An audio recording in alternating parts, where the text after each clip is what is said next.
नमस्कार दोस्तों, राधे राधे। मैं नीरज जंगवाल। तो बाल मुकुंद को लेकर के वसुदेव जी गोकुल की ओर जा रहे हैं। क्रोध में कभी भी कोई निर्णय नहीं लेना चाहिए। तो 16 संस्कार हमारे यहाँ पर होते थे।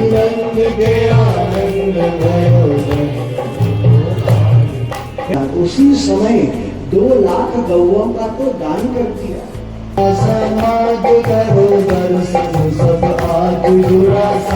भगवान ने सारे दुर्गुणों को भुला दिया और पूतना को मात्र गति दी।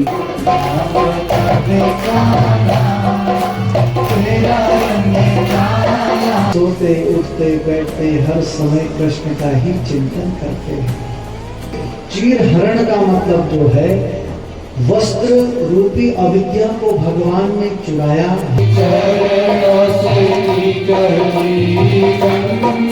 कृष्णा कृष्णा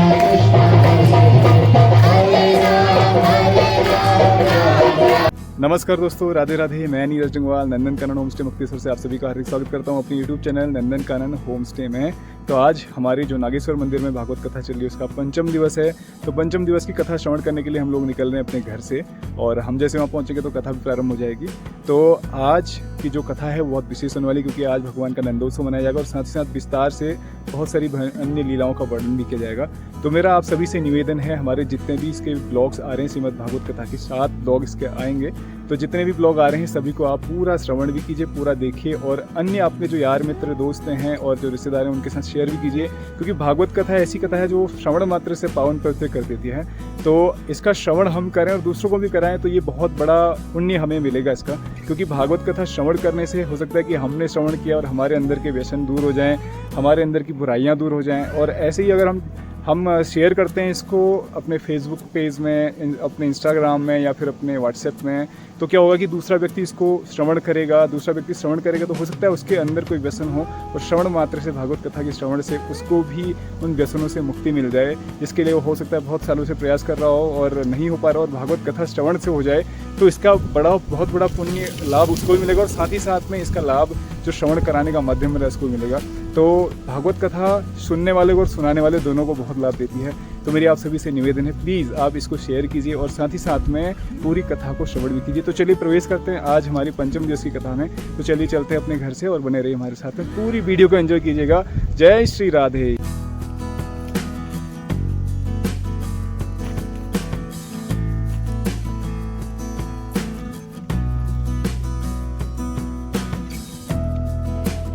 तो हम लोग पहुंच चुके हैं कथा प्रांगण में और कथा प्रारंभ हो चुकी है। हम लोग आज थोड़ा सा लेट हो गए हैं, तो कथा में प्रवेश करते हैं। तो आज पंचम दिवस की कथा प्रारंभ हो रही है। तो ये आज की कथा ज्ञान गंगा में डुबकी लगाते हैं। तो आप भी हमारे साथ कथा बने रहिए पूरी कथा में और पूरी वीडियो को अंत तक का देखिएगा। जय जय श्री राधे। तो बाल मुकुंद को लेकर के वसुदेव जी गोकुल की ओर जा रहे हैं। मथुरा ये जो ब्रजमंडल है 84 कोस में फैला हुआ है, और इस ब्रजमंडल में मथुरा से गोकुल आज कालांतर में ज्यादा दूर नहीं है, लगभग 10-12 किलोमीटर है। बीच में यमुना नदी पड़ती है, उस यमुना के इस पार मथुरा नगरी, उस पार गोकुल नगरी। वसुदेव महाराज लाला को सूप में रख करके गोकुल की ओर ले जा रहे। गोकुल के जो मुखिया हैं वो है नंदराय जी, और नंदराय जी की पत्नी यशोदा।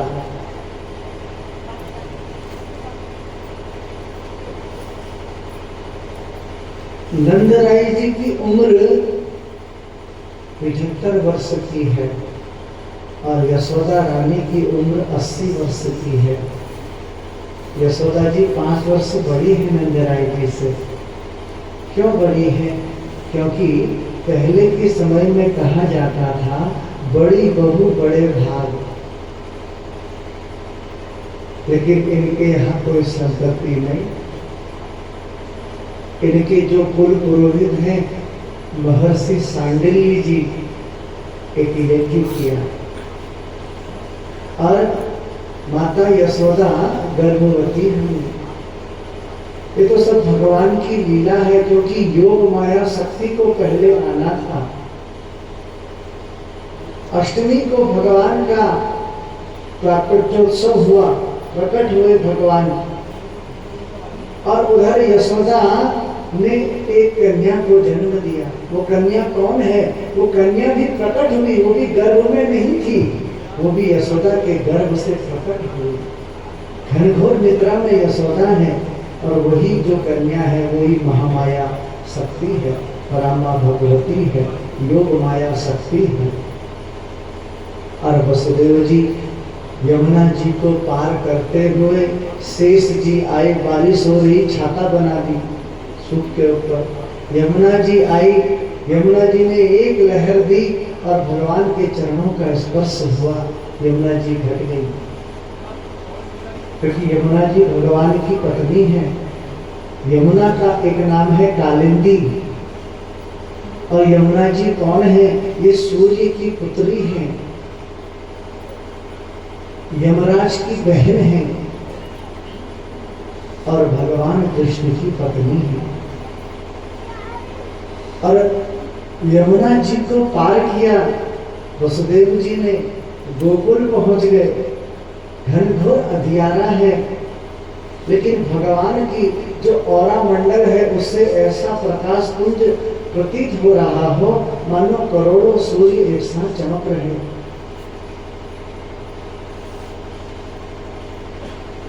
और यशोदा सोई है, पास में कन्या लेटी है, और वसुदेव जी ने लाला को यशोदा के पास में रखा और उस कन्या को अपने सूप में रखा और वापस मथुरा चले गए।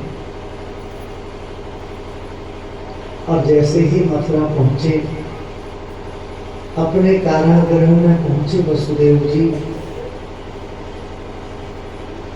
और यशोदा की गोद में उस कन्या को दिया, तो वसुदेव की बेड़ियां जैसे थी वैसे ही लग गई। जो द्वार थे कारागृह के वो अपने यहाँ बंद हो गए। और जब सब कुछ पहले का जैसा हो गया, तब उस कन्या ने रोना शुरू किया। योग माया शक्ति ने रोना प्रारंभ किया, और जैसे ही रोना प्रारंभ किया, ये सब पहरेदार सब जग गए। कंस के पास सूचना पहुंची, महाराज देवकी का 8वां गर्भ हो गया। कंस भागा भागा आया, देवकी के हाथों से उसने उस कन्या को छीन लिया। देवकी कहने लगी, भैया ये तो कन्या है, इसको छोड़ दो। लेकिन कंस कहाँ मानने वाला। कंस का मतलब है क्रोध। ध्यान देना, क्रोध में कभी भी कोई निर्णय नहीं लेना चाहिए, हमारा शास्त्र कहता है। हम लोग जब गुस्सा आता है ना, उस समय देखते नहीं है कि क्या उचित है क्या अनुचित है, लेकिन इस बात का ध्यान रखना चाहिए। हमारा शास्त्र कहता है कि क्रोध में कभी भी कोई निर्णय नहीं लेना चाहिए, क्रोध में कभी भी कोई जल्दीबाजी नहीं करनी चाहिए। ये क्रोध तो विष है। क्रोध में किया हुआ निर्णय, क्रोध में किया हुआ कार्य, इसका अशुभ प्रभाव भी रहता है, अशुभ फल ही रहता है। इसलिए कभी भी क्रोध नहीं करना चाहिए। और ये कंस का एक नाम क्रोध है। इसने कन्या को उठाया और शिला पर पटकना चाहा, तो कन्या हाथ से छूट गई और इसने अष्टभुजा रूप धारण किया। और तब ये कहने लगी कंस से, अरे कंस, मेरी जैसे निरपराध बालकों को मारने से तुझे क्या मिला? अरे तुझे मारने वाला जो तेरा काल है, तेरा शत्रु है, उसने तो ब्रजमंडल में अवतार ले लिया। कंस कहने लगा, कहाँ लिया? और देवी अंतर्धान हो गई। अब ये देवी कौन है? यशोदा गर्भ संभृतम विंध्याचल निवासिनी। और यही जो देवी है ये देवी विंध्य पर्वत पे रहने लगी और विंध्यवासिनी के नाम से विख्यात हुई। मिर्जापुर में जो शक्तिपीठ है विंध्यवासिनी, वो इसी भगवती का ही एक रूप है।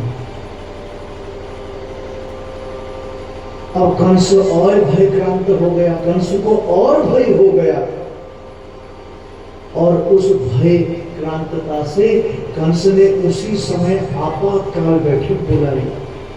आपातकाल बैठक में अपने जितने मायावी असुर थे उन सबको बुला दिया। धेनुकासुर, बकासुर, पूतना, केसी, सबको बुला दिया आपातकाल बैठक में और सब कंस के महल पर जमा हो गए, एकत्रित हो गए। तब सुखदेव कहते हैं राजन, ये तो हुई मथुरा की बात, अब चलो देखें गोकुल में क्या हुआ। ध्यान से सुनना।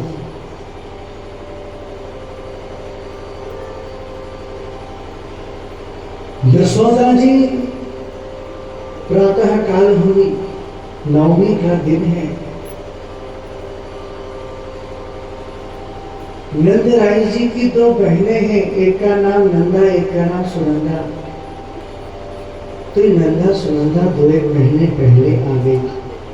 आज नवमी का दिन है और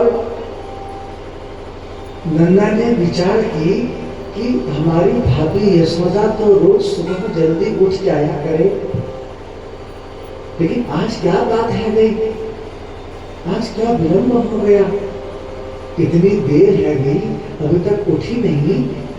कनिक थोड़ा कमरे में जाकर के देखो तो नंदा कमरे में गई और जैसे ही कमरे में गई, अब वसुदेव जी ने लाला के ऊपर पीतांबरी उड़ा रखी थी, तो यशोदा बड़ी प्रसन्न, नंदा बड़ी प्रसन्न हुई और प्रसन्न होते हुए अपने मन में 108 बार हरि का जाप किया और धीरे धीरे पीतांबरी हटाई तो लाला दिख गए। और जब लाला दिख गए तो हाथ में एक थाली मिली और थाली लेकर के, चम्मच लेकर के जोर जोर से थाली बजाने लगी। अरे नंदराय जी, अरे नंदराय जी, कहाँ हो, कहाँ हो, कहाँ हो। नंदराय जी गौशाला में गैया दुग रहे थे। अरे नंदा, का बात है भाई, काहे को चिल्ला रही है। नंदा कहने लगी, भैया मैं एक बात बताऊं। बोले बता। बोले ऐसे नहीं, पहले मुझको वचन दियो, जो मैं मांगूंगी वो मुझे दोगे। बोले अच्छा बता तो नंदा कहने लगी, भैया आपको ना लाला भयो है। और जब ही नंदराय जी ने यह सुनी, गले में एक मोती की माला थी, तो तुरंत निकाली और नंदा को दे दी और बड़े प्रसन्न नंदराय जी।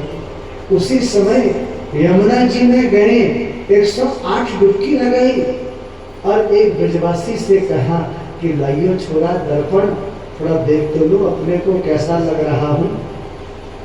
तो ब्रजवासी कहने लगा, बाबा आज तो आप बिल्कुल दूल्हा जैसे लग रहे हो। बोले आज तो सजना ही पड़ेगा। बोले क्यों? बोले लाला जो भयो है। सूचना पहुंची सांडल्य महाराज के पास, तो सांडल्य महाराज अपने साथ में कुछ विप्रों को लेके आए और सबसे पहले जात कर्म संस्कार कराए। हमारे सनातन में 16 संस्कार कहे गए हैं। हम कहते हैं ना संस्कारात् द्विजुच्यते, लेकिन अब उन 16 संस्कारों में से गिन करके कुछ संस्कार ही शेष रह गए जो आज हमको दिखते हैं। ये तो पहले गर्भाधान संस्कार होता था, पुंसवन संस्कार होता था, जातकर्म संस्कार होते थे, वेदारंभ, उपनयन, अक्षरारंभ, ये बड़े अच्छे संस्कार होते थे। तो 16 संस्कार हमारे यहाँ पर होते थे। संस्कारों की पूर्णता होनी चाहिए। आज नंद राय जी ने सांडिल्य जी को बुलाया, पहले जातकर्म संस्कार हुआ, स्वस्ति वाचन हुआ, पितृ पूजन हुआ, देवता अर्चन हुआ और बड़े सुंदर प्रकार से जातकर्म संस्कार हुआ। और उस ब्रजमंडल में रहने वाले जितनी भी ब्रजांगनाएं थी, गोपियां थी, क्योंकि ब्रज के मुखिया है नंदराय जी,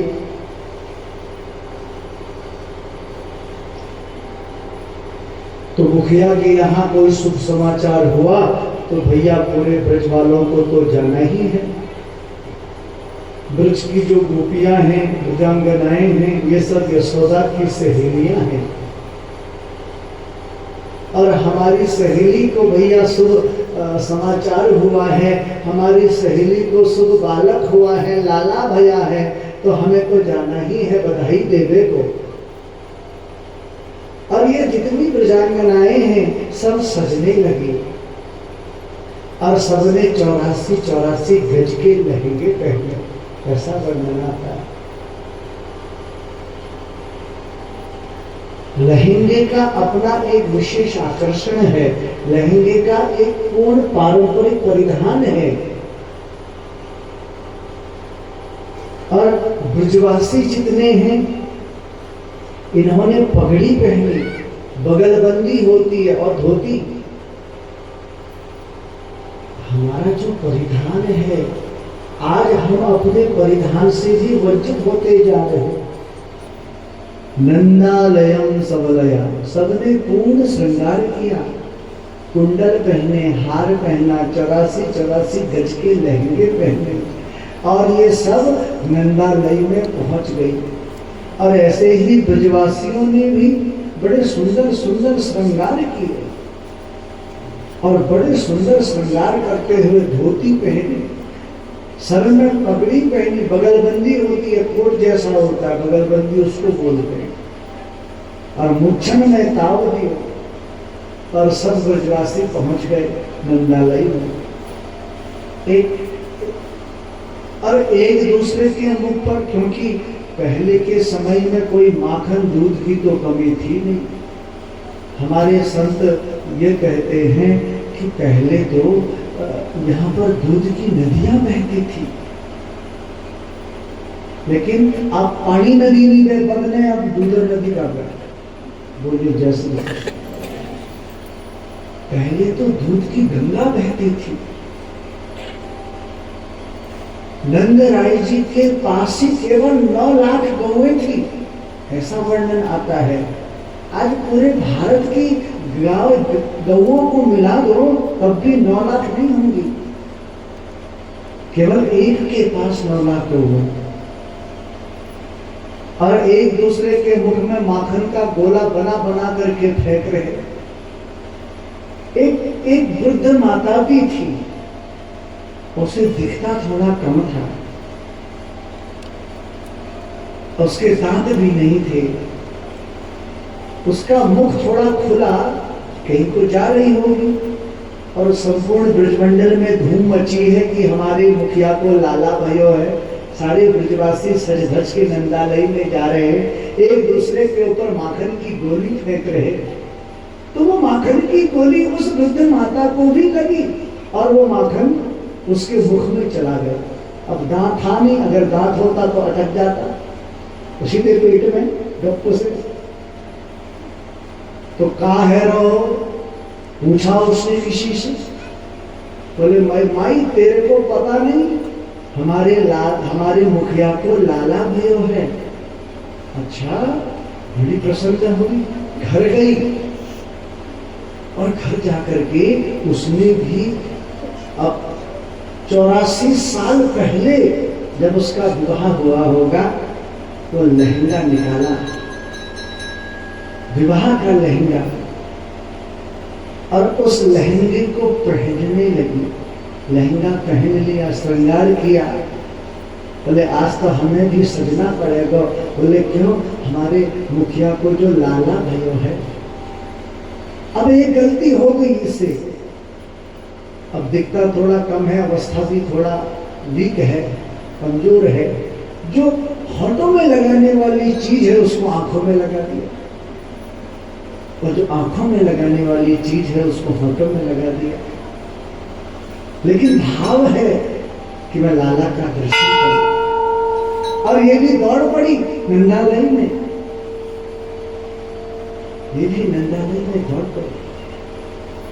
और आज सब नंदालय में पहुंच गए और बड़े जोर से बधाई हो, बधाई हो, बधाई।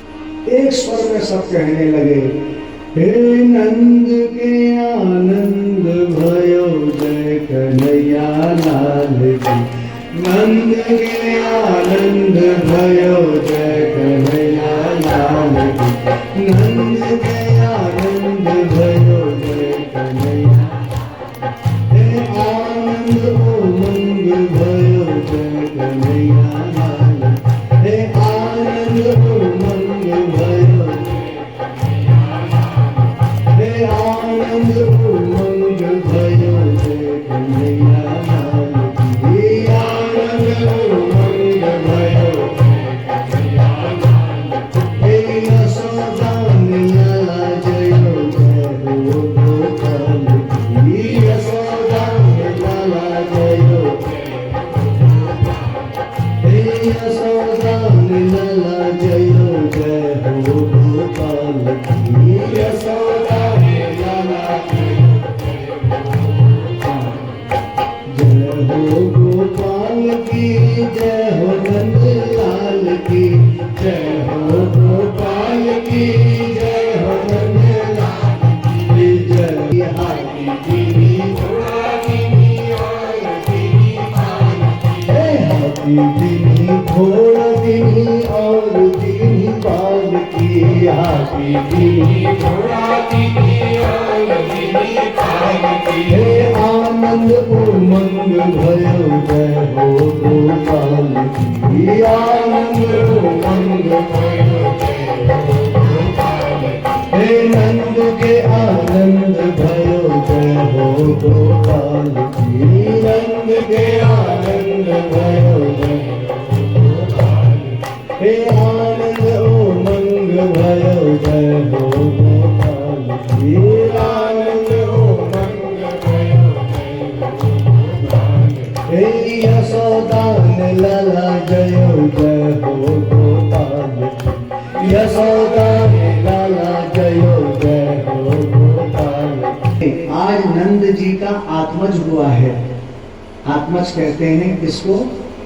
बेटे को। आत्मज माने बेटा और आत्मजा माने बेटी। तो आत्मज हुआ है जाता हलादो महामनः, और नंद राय जी महान मन वाले हो गए। महान मन कहने का मतलब है अपार संपत्ति है, लेकिन उसको देने के लिए मन होना चाहिए, कहते ना। और किसी के पास कुछ नहीं है लेकिन उसका मन बड़ा है, ऐसे ही मन को विशाल बनाना चाहिए। जब आपका मन विशाल है तो आपका हृदय ऑटोमेटिकली विशाल बन जाएगा, क्योंकि मन का तार ही हृदय से जुड़ा हुआ है। और आज नंद राय जी ने वेद ज्ञान सुचिलंकृतः, वेद पाठी ब्राह्मणों को बुलाया, महान मन वाले हो गए और सबको समुचित दान दक्षिणा से अलंकृत किया। क्या दिया? धेनुना नियुधि प्रादा, उसी समय 2 लाख गौओं का तो दान कर दिया। 7 तिल के पहाड़ बनाए, उसमें स्वर्ण मंडित कराया और वो ब्राह्मणों को दान में दिया। जिसने जो कहा वो नंदराय जी ने दिया। और इतना ही नहीं, ये जो लाला का समाचार है ये बरसाने भी पहुंचा। ध्यान देना, बरसाना का मुखिया कौन है जानते? ये तो गोकुल के मुखिया नंदराय जी। और गोकुल से आज कालांतर में लगभग 40 किलोमीटर की दूरी पड़ती है। हाईवे, दिल्ली हाईवे से जाना पड़ता है बरसाना। और बरसाने की मुखिया कौन है? बरसाने के बगल में 8 किलोमीटर पर जो एक गांव है, बताएंगे अभी, कथाई है। माने की मुखिया बता। वृषभानु, वृषभानु और नंदराय जी मित्र हैं। तो वृषभानु की पत्नी का नाम कीर्ति। इन्हीं के यहाँ भगवान की जो आराधनी शक्ति है श्री राधा जी, उसका अवतार हुआ। 1 महीना 1 वर्ष 15 दिन राधा जी बड़ी हैं भगवान से। हम लोग भाद्रपद में राधाष्टमी मनाते हैं ना, नंदाष्टमी हमारे यहाँ मनाते हैं, बाहर राधाष्टमी मनाते हैं ब्रजमंडल में। उस दिन राधा जी का जन्म हुआ और भगवान की आराधनी शक्ति है। और ये वृषभानु और कीर्ति के यहाँ हुई। राधा का उल्टा करो क्या होता है? धारा। अरे धारा क्या है? ये धारा ही प्रेम रूपी धारा है। जो इस प्रेम रूपी धारा में डुबकी लगाता है उसे कृष्ण मिल जाता है। बोलो जय श्री कृष्ण। और जो इस प्रेम रूपी धारा में डुबकी लगाता है भगवान कभी उसको पहले भी नहीं देते, कृष्ण मिल जाते हैं। इसलिए प्रेम रूपी धारा का नाम ही राधा है। और जहां राधा तत्व है वहां पर कृष्ण तत्व है। आज बरसाने से टीका आ रहा, जितनी बरसाने की प्रचांगनाएं हैं ये सब थाली में टीका भर भर करके सब गोकुल आ रही। साथ में वृषभानु है, साथ में कीर्ति है और सब लाला को दर्शन करने के लिए। और बड़ा सुंदर भाव है। चलो देखी आए नंद घरे, चलो देखी आए नंद घरे लाला हुआ, चलो देखी आए नंद घरे। यदुवंश के कुल का उजाला हुआ, यदुवंश के कुल का उजाला हुआ। जुड़ा सारा समाज आज ब्रिज में महाराज करने भक्तों का काज। आज ब्रिज में महाराज करने भक्तों का। जुड़ा सारा समाज करो दर्शन सब आज। जुड़ा सारा दर्शन सब आज। सुख नैनों को पहुँचाने वाला हुआ, सुख नैनों को पहुँचाने, सुख नैनों को पहुँचाने वाला हुआ, सुख नैनों को पहुँचाने। चलो देखी आए नंद घरे लाला हुआ, चलो देखी आए नंद घरे लाला हुआ। माता यशोदा का वात्सल्य भाव देखिए। माता यशोदा कह रही लाला झूले मतलब मेरा लाला पलनी में है और हल्के हल्के इसको झुलाओ। और ब्रजांगना जो बरसाने की ब्रजांगनाएं थी उपहार स्वरूप अनेक प्रकार से भेंट लाला को अर्पण कर और बड़ा धूमधाम से नंदोत्सव हुआ। सारे ब्रजवासी नृत्य कर रहे। और ऐसा वर्णन आता है, सुखदेव स्वामी कहते हैं कि ये कोई साधारण बालक का जन्मोत्सव नहीं है, ये तो स्वयं गोविंद का नंदोत्सव है। और यह एक दिन का नहीं, ये तो 6 महीने चला। अचानक नंद राय जी को याद आ गई कि हमें अपने मालिक को टैक्स देना है, कर देना है। पहले के समय में, आज भी हम लोग देते हैं ना इनकम टैक्स, तो पहले के समय में विनिमय होता था। पहले मुद्रा का तो ज्यादा प्रभाव नहीं था। पहले विनिमय, जैसे मेरे पास गेहूं है, आपके पास चावल है, तो हमने 1 कट्टा गेहूं आपको दिया, आपने 1 कट्टा चावल मुझे दिया। दूध दही इत्यादि सबका विनिमय होता था। तो ऐसे ही नंद राय जी भी कर देते थे। कौन? उनके राजा है कंस। और उनको जो कर दिया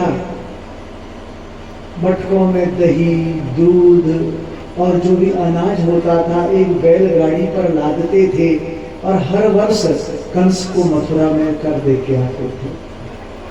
तो वो कर देने का समय आया। नंद राय जी ने कही तुम लोग लाला को नंदोत्सव मनाओ, हम थोड़ा राजा जी को कर दे के आए। और उधर कंस ने तो आपातकाल बैठक बुलाई, सारे मायावी राक्षस एकत्रित हो गए और कंस ने कही अरे हमको जो मारने वाला है ना हमारा काल, उसने ब्रजमंडल में कहीं अवतार ले लिया, अब उसकी मृत्यु कैसे होगी। तो उन्हीं राक्षसों में, मायावी राक्षसों में एक पूतना भी थी। पूतना कौन?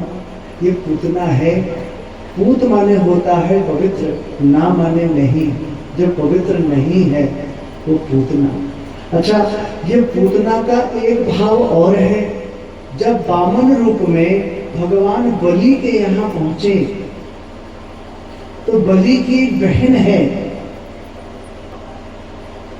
और उस बहन के मन में भाव आया, इतना सुंदर बालक है, ये बालक यदि मेरा होता मैं इसे सुंदर प्रकार से स्तनपान कराती, दुग्धपान कराती। और जैसे ही भगवान जब हजारों किलोमीटर के लंबे हो गए तो उस बलि की बहन का भाव बदल गया कि अगर ये मेरा बालक होता मैं अपने स्तनों में जहर लगा के इसको मार देती। भगवान ने कहा तेरी दोनों इच्छा मैं पूरी करूंगा, दोनों इच्छा तेरी पूरी करूंगा। आज यही बलि की बहन पूतना बन करके आई और कहने लगी महाराज आप चिंतित क्यों होते हैं, मैं जाऊंगी ब्रजमंडल में और वहां पर जितने भी नवजात शिशु हैं उन सबको मार दूंगी। बोली कैसे मारेगी? बोली मैं अपने स्तनों में जहर लगा। तो ये पूतना उस ब्रजमंडल में आ गई मायावी रूप धारण करके।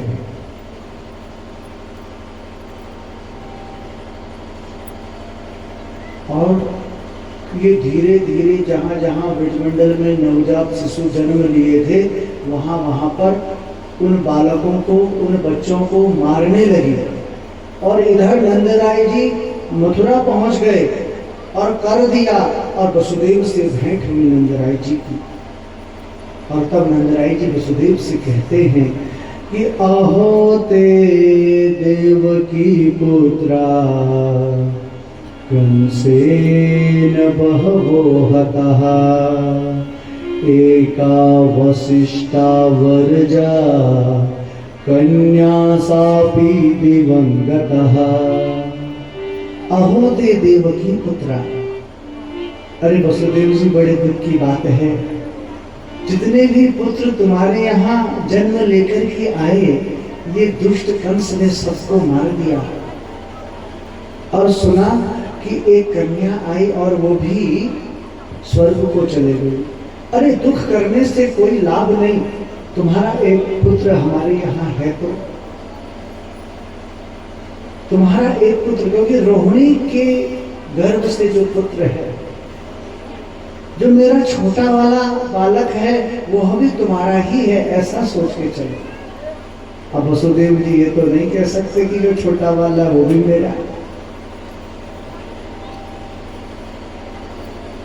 तो बड़े सुंदर प्रकार से नंदराय जी ने वसुदेव जी को समझाया और समय व्यतीत हुआ।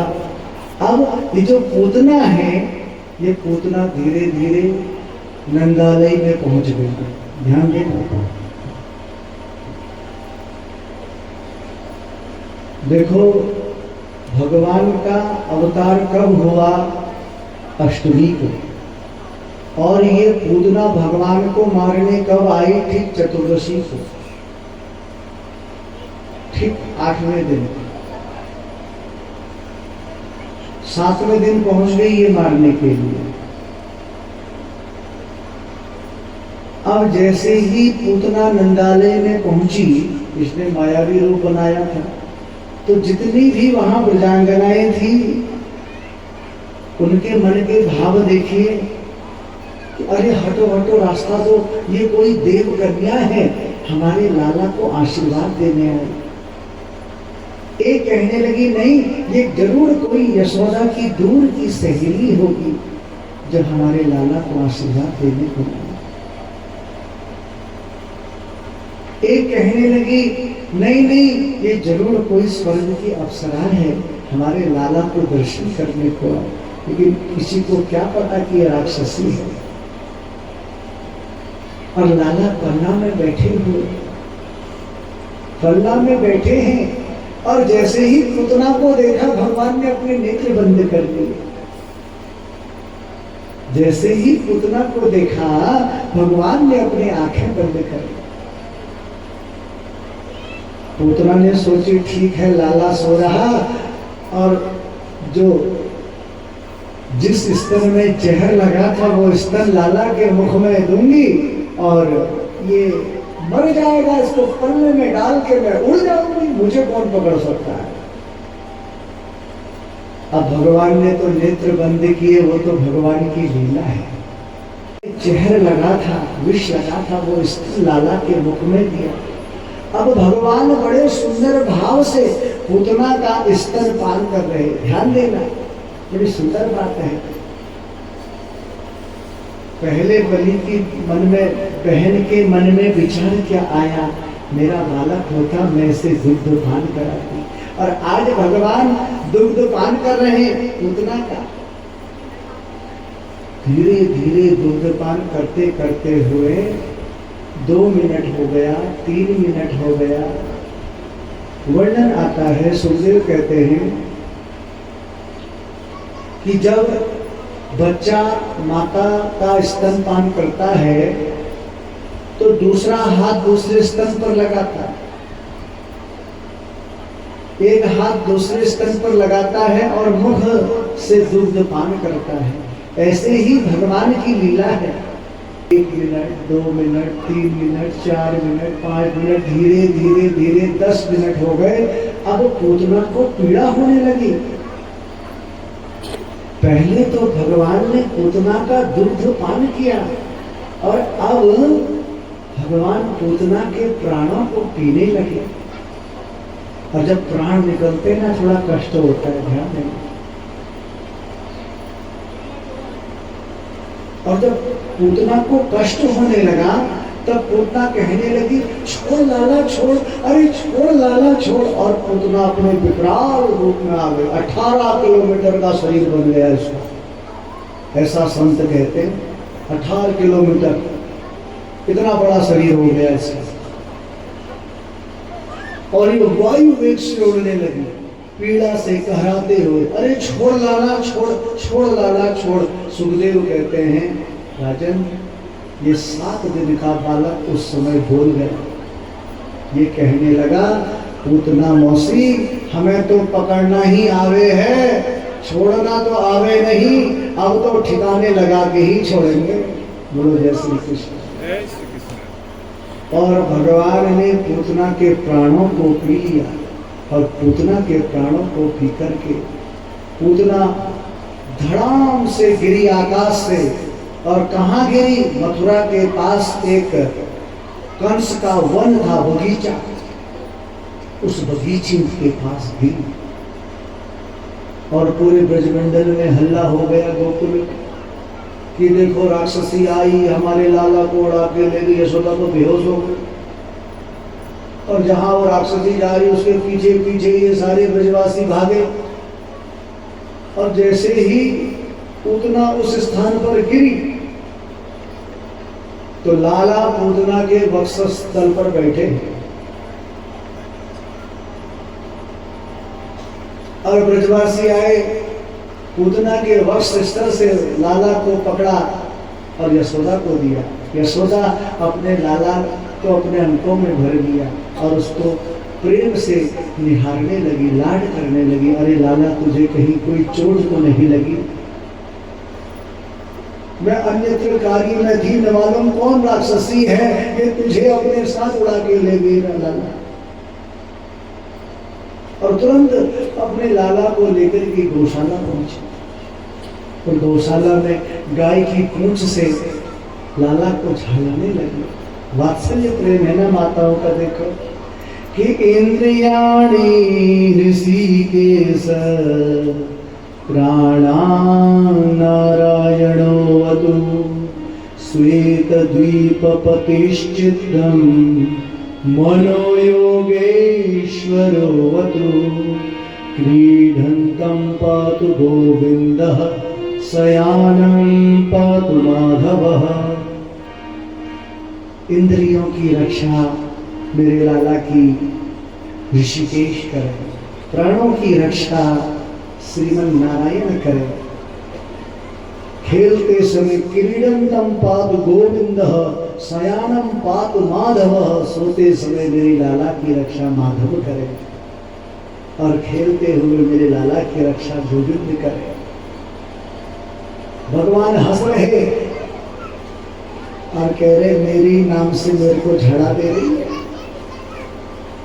मेरे नाम से। कृष्ण चरित्र में सब कुछ चैतन्य है।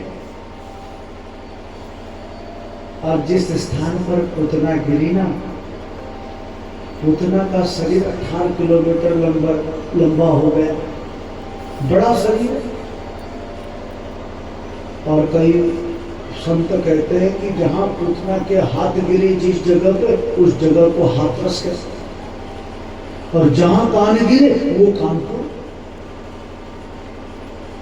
इतना बड़ा शरीर। नंदराय जी जब आए तो ब्रजमंडल पहुंचे, गोकुल पहुंचे तो सब बताया। अब उस पूतना के शरीर को सभी ब्रजवासियों ने मिलकर के आरी से, दराती से, चाकू से काटना शुरू किया। अब इतने बड़े शरीर की चिता कैसे लगाई जाए, तो अलग अलग टुकड़े टुकड़े करके पूतना के शरीर को जलाया गया। और सुखदेव कहते हैं कि उसके शरीर से ऐसी सुगंध निकली, पूरा वायुमंडल पवित्र हो गया। परीक्षित ने कही ऐसा, ये तो राक्षसी है, तो दुर्गंध निकलनी चाहिए, लेकिन सुगंध क्यों निकली? यहाँ पर बड़ी सुंदर बात है। विष्णु सहस्त्रनाम में लिखा कि यश स्मरण मात्रेण जन्म संसार बंधनात् विमुच्यते नमस्तस्मै विष्णवे प्रभु विष्णवे। यश स्मरण मात्रेण, जिसके स्मरण करने मात्र से, जिनका नाम लेने मात्र से जीव इस जन्म संसार के बंधन से मुक्त हो जाता है, उन्होंने तो इस पूतना का स्पर्श किया। और स्पर्श मात्र से जो पूतना का तामसित्व है वो तो तत्काल नष्ट हो गया। दुर्गंध कैसे? देखो, पूतना का नाम भी बढ़िया नहीं, काम भी बढ़िया नहीं, रहन सहन भी बढ़िया नहीं, जिसकी भावना भी बढ़िया नहीं। पूतना का मतलब जो पवित्र नहीं है, पवित्र का मतलब भावना भी जिसकी पवित्र नहीं है। तो यहाँ पर सुखदेव यही कहते हैं कि पूतना का भावना भी अच्छी नहीं, नाम भी बढ़िया नहीं, काम भी बढ़िया नहीं, लेकिन उस पूतना को भगवान ने माता की गति दी। जिधाम सयापि हरये स्तनम दत्वाप सदगति। उस पूतना को माता की गति देती भगवान ने। जो माता की गति यशोदा देवकी को कई वर्षों के बाद प्राप्त होगी, वही मातृत्व गति भगवान ने पूतना को दी। भगवान ने सारे दुर्गुणों को भुला दिया और पूतना को मात्र गति दी। ऐसा दयालु कौन हो सकता है? यदि प्रेम से कोई कृष्ण का नाम स्मरण करेगा तो क्या उसे मोक्ष नहीं मिलेगा? हाँ? ऐसी भगवान के नाम की महिमा है। कंस को पता चला तो बड़ा कष्ट हुआ। धीरे धीरे समय व्यतीत हुआ, 6 महीने के लाला हो गए। कंस ने एक और राक्षस को भेजा, उसका नाम सकटासुर। और भगवान ने इस सकटासुर का भी उद्धार कर दिया। सकटासुर का भी उद्धार कर दिया। इसलिए सुखदेव कहते हैं राजन, प्रेम में बहुत बड़ी ताकत है, और जिसने प्रेम से भगवान का सुमिरन किया, देखो पूतना नहीं जानती है, ये तो केवल मारने के लिए आई थी, लेकिन भगवान ने इस पुतना के सारे दुर्गुणों को भुला दिया, इसको माता की गति दी। ऐसा दयालु कौन होगा, ऐसा परम योगेश्वर कौन होगा जो सभी दुर्गुणों को भुला करके सदगति प्रदान करता हो। यदि प्रेम से कोई भगवान का, गोविंद का सुमिरन करेगा, भाव से सुमिरन करेगा, तो क्या उसे आत्मबोध, क्या उसे मोक्ष प्राप्त नहीं होगा? इसलिए हमारे धर्म शास्त्र यही कहते हैं कि भगवान का सुमिरन निरंतर करते रहना चाहिए। बाके बिहारी मुझको देना सहारा, कहीं छूट जाए दामन तुम्हारा, कहीं छूट जाए दामन तुम्हारा। तेरे नाम का गान गाता रहूं मैं, तेरे नाम का गान गाता रहूं मैं। सुबह शाम तुझको ही ध्याता रहूं मैं, सुबह शाम तुझको ही ध्याता रहूं मैं।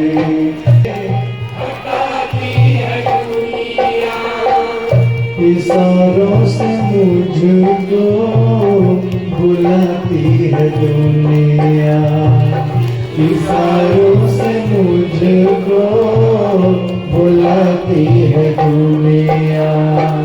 न देखूं मैं हरगिज इसका इशारा, न देखूं मैं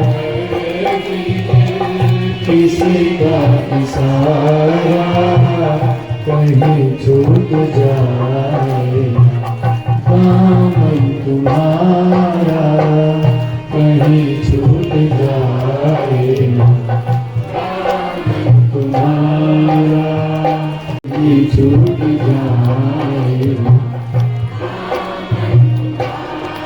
भगवान से प्रार्थना करनी चाहिए कि प्रभु बस आप ही का एक सहारा है, और तेरे नाम का गुणगान निरंतर में गाता रहूं, क्योंकि विपदो नैव विपदः संपदो नैव संपदः, विपदो नारायण विस्मृतिः संपदो नारायण स्मृतिः। विपत्ति को विपत्ति मत समझिए और संपत्ति को संपत्ति मत समझिए।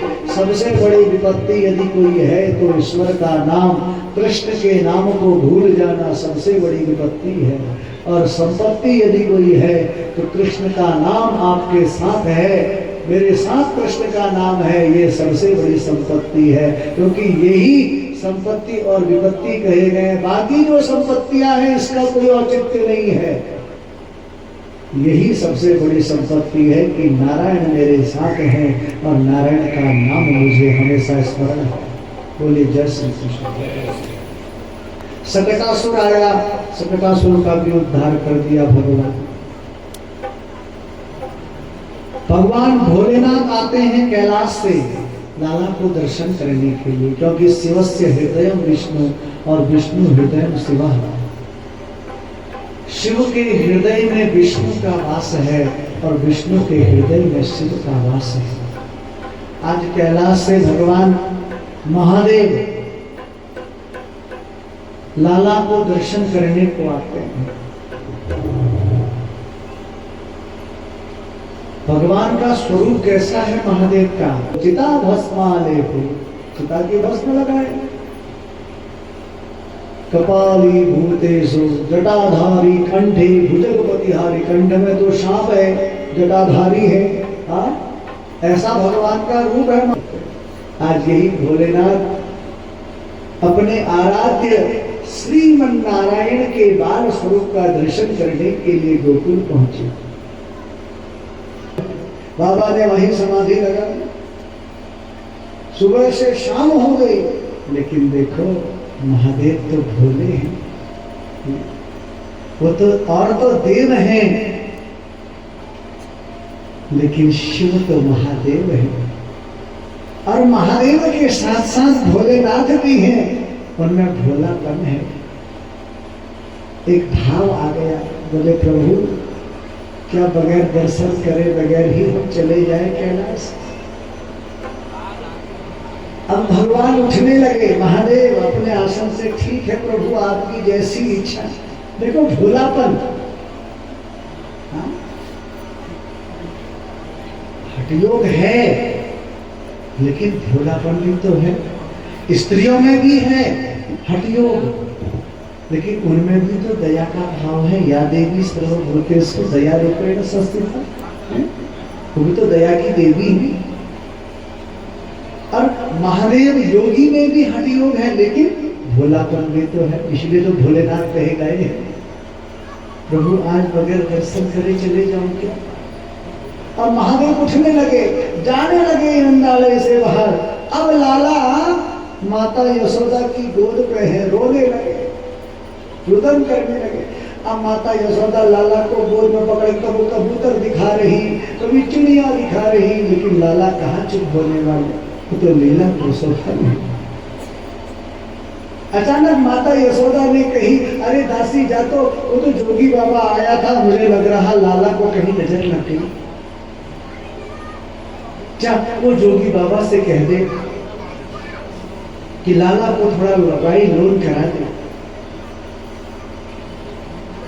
अब दासी गई तो महादेव थोड़ा आगे पर गए थे और दासी ने जोर से आवाज मारी, अरे ओ बाबा चल रे जोगी नंद भवन में, तो है यशोदा माई बुलाए।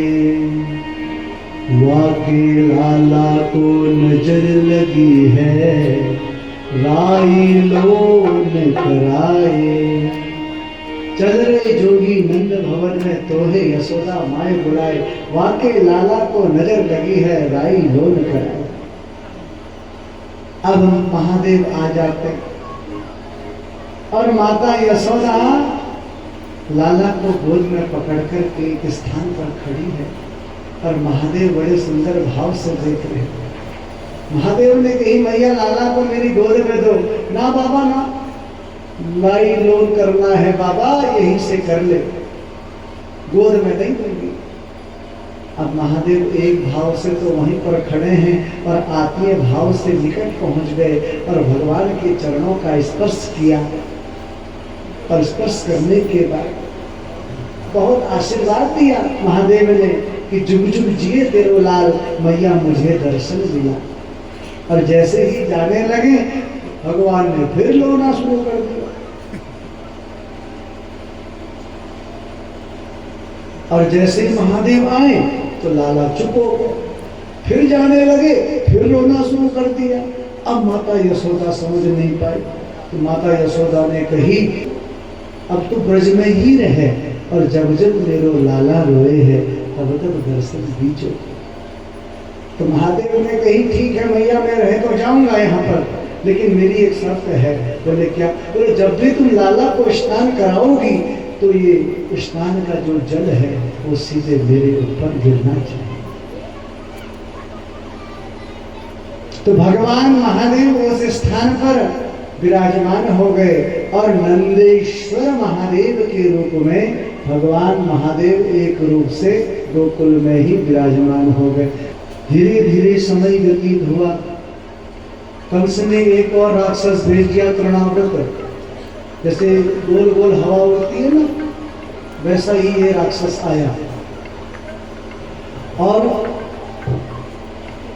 यह जो राक्षस आया भगवान ने तृणाव्रत का भी उद्धार कर दिया। धीरे धीरे समय व्यतीत हुआ, भगवान 1 वर्ष के हो गए, लेकिन अभी तक भगवान का नामकरण नहीं हुआ। वसुदेव को बड़ी चिंता है, गर्गाचार्य से कहने लगे गोकुल जाओ हमारे पुत्र का नामकरण करके आओ। आज गर्गाचार्य जी पहुंच गए हैं गोकुल और नंद राय यशोदा ने गर्गाचार्य जी का स्वागत किया। बोले हम वसुदेव के पुत्र का नामकरण संस्कार करने आए हैं। तब नंद राय जी और यशोदा ने कही, बड़े भाग्य से आप आए हैं, हमें आपका दर्शन हुआ, हमारे पुत्र का भी आप संस्कार कर दीजिए। अब यशोदा और रोहिणी के पुत्रों का नामकरण संस्कार गर्गाचार्य जी ने किया। और कहाँ किया? गौशाला में, क्योंकि गौशाला बड़ी पवित्र जगह है। भगवान स्वयं कहते हैं, ना हम वसंत बैकुंठे, मैं कोई बैकुंठ में नहीं, गवाम मध्य बसाम्य हम, मैं हमेशा गाय के मध्य में रहता हूँ। इसलिए जहाँ गाय है, जहाँ गाय का सम्मान होता है, जिस घर में गौशाला है, वहाँ समझो साक्षात कृष्ण भगवान बैठे हैं। उस घर में कभी रोग दोष नहीं हो सकता। बोलो जय श्री कृष्ण। और गौशाला में नामकरण हुआ। गौशाला में नामकरण होते हुए सबसे पहले रोहिणी के पुत्र का नामकरण किया कि अयम ही रोहिणी पुत्रो रमयन् सुहृदो गुणैः आख्यास्ते राम इति बलाधिक्याद बलम विदु। अयम ही रोहिणी पुत्रो, कि माता यशोदा की गोद में जो पुत्र है रोहिणी का, कि माता वास्तव में ये रोहिणी का पुत्र है और इसका नाम राम रखें। बल अधिक्याद बलम विदु, इसमें बल की अधिकता होने के कारण इसका नाम बलराम होगा। और कई बार यह इसका नाम संकर्षण विद्या से एक गर्भ से दूसरे गर्भ में आया हो, इसलिए इसका नाम संकर्षण भी होगा, इसका नाम शेष भी होगा। कई नाम हैं इनके। और माता यशोदा ने तुरंत अपनी एक स्वर्ण की अंगूठी थी वो निकाली और गर्गाचार्य जी को दी। अब रोहिणी की गोद में जो भगवान बैठे हैं श्रीमन नारायण बाल मुकुंद रूप में, तो गर्गाचार्य जी ने देखा समाधि लग गई। दो प्रकार की समाधि होती है, एक होती है त्राटक समाधि, एक होती है ध्यानस्थ समाधि। आंखें खुली हो, सांस चल रहा हो, बाहरी दुनिया का कोई आभास नहीं हो रहा हो, उसे कहते हैं त्राटक समाधि। नेत्र बंद है, सांस चल रहा हो और कोई आभास नहीं हो रहा, उसे कहते हैं ध्यानस्थ समाधि।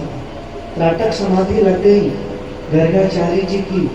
यशोदा ने थोड़ा सा हाथ पकड़ करके उन्हें हिलाया, तब समाधि भंग हुई और वाणी से निकला गर्गाचार्य जी को कि आसन वर्णाश्रयो हास्यः गृहतो अनुयुगं तनुः शुक्लो रक्तस्तथा पीतम् इदानीं कृष्णकांगकः। कि पहले इनका शुक्ल वर्ण था, फिर इनका रक्त वर्ण हुआ, फिर इनका पीत वर्ण और अभी कृष्ण वर्ण होने के कारण इनका नाम कृष्ण। कृष्ण का मतलब क्या होता है? देखो, कृष्ण का मतलब होता है काला। थोड़ा ध्यान देना, कृष्ण का मतलब कृष्ण माने होता है काला। जहां पर अण धातु लग जाती है तो हम उसको अंधकार से उजाला भी कह सकते हैं। कृष्ण का मतलब होता है दुष्टों का दमन। कृष्ण का मतलब होता है अंधकार से प्रकाशवान।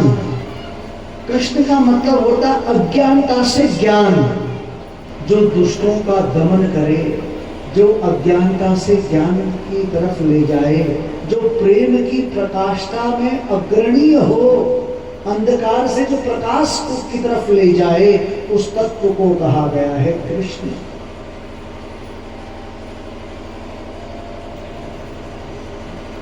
तो कृष्ण कई नाम हैं।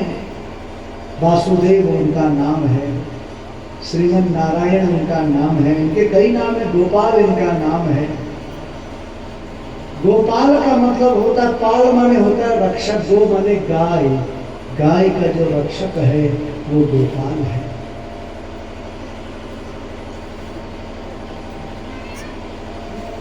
इसलिए भगवान काले जरूर हैं लेकिन जग से निराले हैं। एक संत कहते हैं, जरा इतना बता दे कान्हा, तेरा रंग काला क्यों, जरा इतना बता दे कान्हा, तेरा रंग काला क्यों, तू काला हो करके जग से निराला, तू काला हो करके जग से निराला। अब भगवान का भाव देखिए, भगवान कहते हैं सब सखियां मुझे बुलाती हैं, सब सखियां मुझे बुलाती हैं। सखियों का मतलब है हम सब सखी तो हैं। सखी का मतलब कोई एक स्त्री से नहीं है, हम सब सखी हैं। सखी का मतलब भक्त। हम सब भगवान को बुलाते हैं कि नहीं? अच्छा, बुलाने के बाद हम उन्हें भोग भी खिलाते हैं कि नहीं? लेकिन हम निस्वार्थ सेवा तो करते ही नहीं है ना। हम तो कोई याचना, हमें तो स्वार्थ भरा हुआ है, स्वार्थी है ना हम तो। इसीलिए तो भगवान कहते हैं सब सखियां मुझे बुलाती हैं, सब सखियां मुझे बुलाती हैं, और माखन बहुत खिलाती हैं, और माखन बहुत खिलाती हैं। सखियों का दिल काला, दिल काला हो, सखियों का दिल काला, इसलिए काला हो, सखियों का रंग काला, इसलिए काला हो। जरा बता दे काला, तेरा रंग काला, जरा इतना तेरा रंग तू काला हो करके जग से निराला, तू काला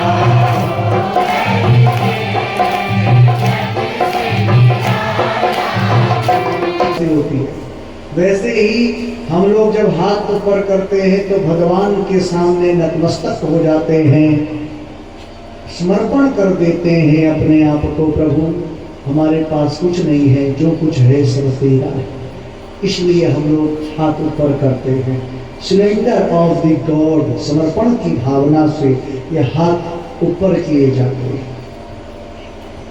यही समर्पण भाव। इसलिए हम लोग कहते हैं श्री राधे हरे कृष्ण, इसलिए कहा जाता है।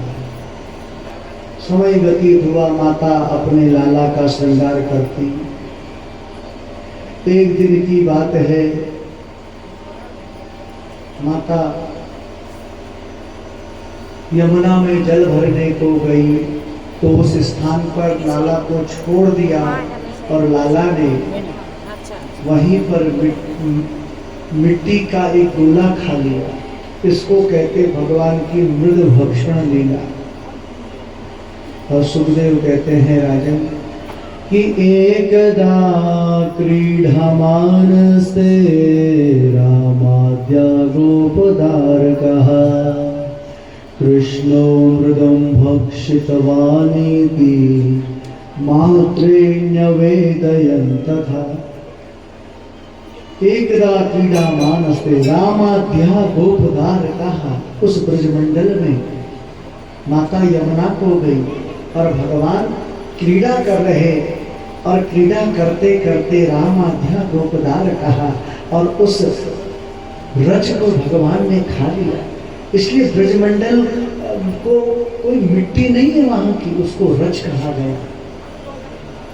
आज भी ब्रजमंडल में तो बड़े बड़े संत महात्मा जो राधा तत्व से परिपूर्ण हो चुके हैं, वो लोटपोट खेलते हैं। आज यहाँ रबड़ रेती जाइए, देखिए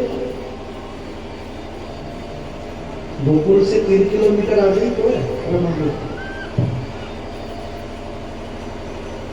बड़ा महत्व है ब्रज की रज का महाराज जी। और उस रज को खाया, एक ने देख लिया, एक ब्रजवासी ने माता यशोदा से कहने लगा कि अरे मैया सुनो, तो वो लाला ने ना माटी खा ली और माता दौड़ के आई और अपना मुख हिला रहे और तोतली भाषा में बोल रहे कि मैंने माटी नहीं खाई। एक तोतला बच्चा कैसे बोलता है? वैसे भगवान कहने लगे मैया मैंने माटी नहीं खाई। अभी बड़ा सुंदर भाव है कि नाहम भक्षितवानम्ब सर्वे मिथ्याभिशंसिनः यदि सत्य गिरिस्त्रीः समक्षं पक्षमे मुखम। नाहम भक्षितवानम्ब सर्वे मिथ्याभिशंसिनः।